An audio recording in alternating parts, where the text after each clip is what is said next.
Assalamualaikum warahmatullahi wabarakatuh. Perkenalkan, saya Nur Fadila sebagai moderator pada kelompok 7, yaitu proses pencernaan protein dalam lemak. Adapun anggota kelompok saya ada Andi Akil Aziza, Gefira Nur Fatima, Nur Ramadhani, dan Eka Dina Anggriani.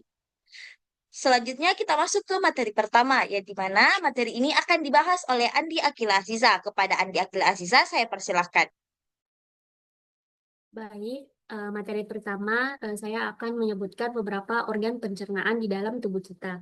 Yang pertama itu ada mulut, yang kedua ada kerongkongan, lambung, usus besar, usus halus, dan yang terakhir adalah anus.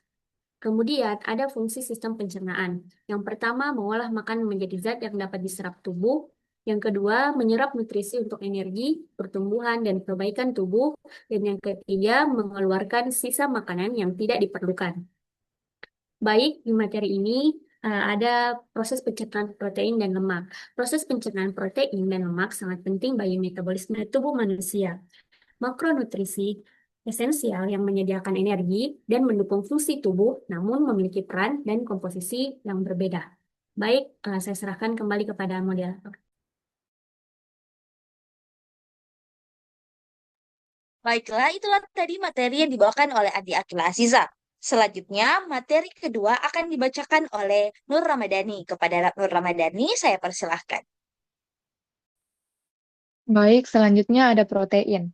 Protein merupakan makronutrien penting yang berfungsi sebagai penyusun utama jaringan tubuh. Pencernaan protein bertujuan memecah protein kompleks menjadi asam amino. Selanjutnya. Pencernaan protein dimulai dari mulut. Di mulut, makanan mengalami pencernaan secara mekanik. Next.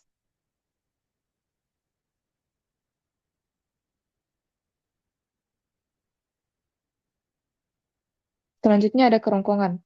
Kerongkongan adalah saluran pencernaan yang menghubungkan mulut dengan lambung, berfungsi mengalirkan makanan yang telah lumat dari mulut ke lambung melalui gerakan peristaltik berbentuk tabung dengan panjang 20 cm.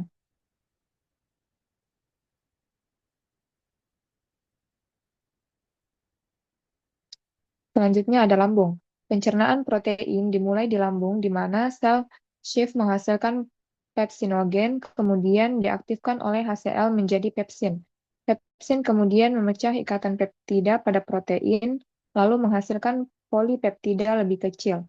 Baik, selanjutnya saya serahkan ke moderator. Baiklah, itulah tadi materi yang dibawakan oleh Nur Ramadhani. Selanjutnya, materi dari Gevira Nur Fatima. Kepada Gevira, saya persilahkan. Baik, saya akan membawakan materi tentang usus halus.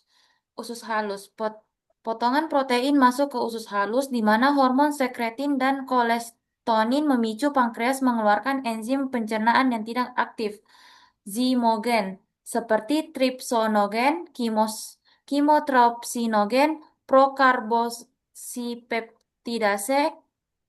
Enzim-enzim ini kemudian diaktifkan dan memecah polipeptida menjadi potongan lebih kecil, seperti dipeptida, tripeptida, dan asam amino bebas.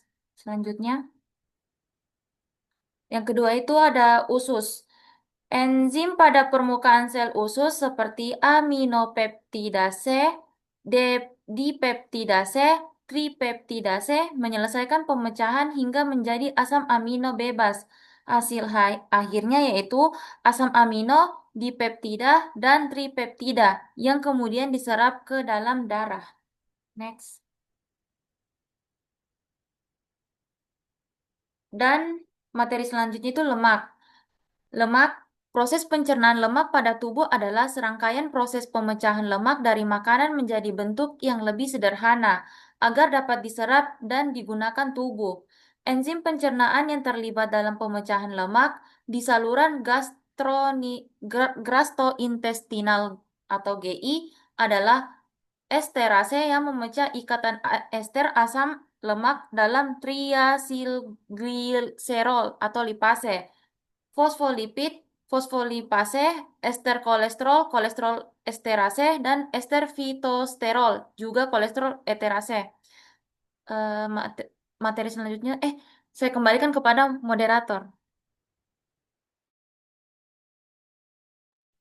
Baiklah, itulah materi yang dibawakan oleh Gevira. Selanjutnya, materi terakhir yaitu akan dibawakan oleh Eka Dina Anggrani. Kepada Eka, saya persilahkan. Nah, selanjutnya proses pencernaan lemak terjadi pada yang pertama yaitu pada mulut.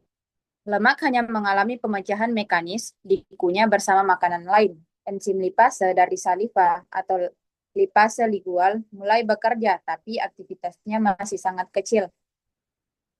Next. Nah, proses yang kedua yaitu terjadi pada lambung. Lemak tidak banyak dicerna di lambung karena sifatnya tidak larut dalam air, namun lipase lambung sedikit memecah trigliserida menjadi asam lemak bebas dan digliserida.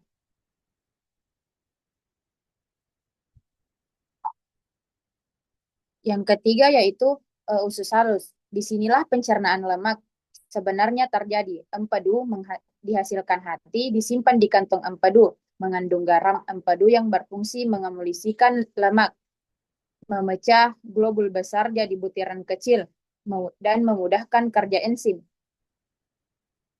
Next. Proses penyerapan misal masuk ke dalam sel epitel usus atau enterosit. Di dalam sel usus, asam lemak dan monogliserida disintesis menjadi trigliserida. Trigliserida ini kemudian dikemas bersama protein menjadi kilomikron atau lipoprotein besar. Selanjutnya transportasi. Kilomikron dilepas ke dalam sistem limfatik atau ductus trochicus, masuk ke aliran darah, terus diedarkan ke seluruh tubuh sebagai sumber energi atau disimpan di jaringan lemak. Selanjutnya saya kembalikan ke moderator. Baiklah, itulah tadi pembahasan materi dari teman-teman saya.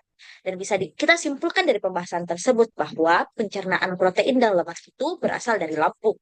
Protein dipecah oleh pepsin, sedangkan lemak itu dipecah oleh lipase lambung.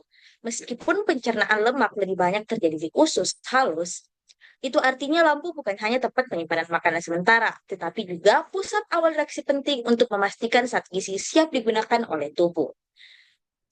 Itulah materi-materi yang sempat kami berikan. Walaupun ada salah, mohon dimaafkan. Wallahu taufiq wal hidayah. Assalamualaikum warahmatullahi wabarakatuh.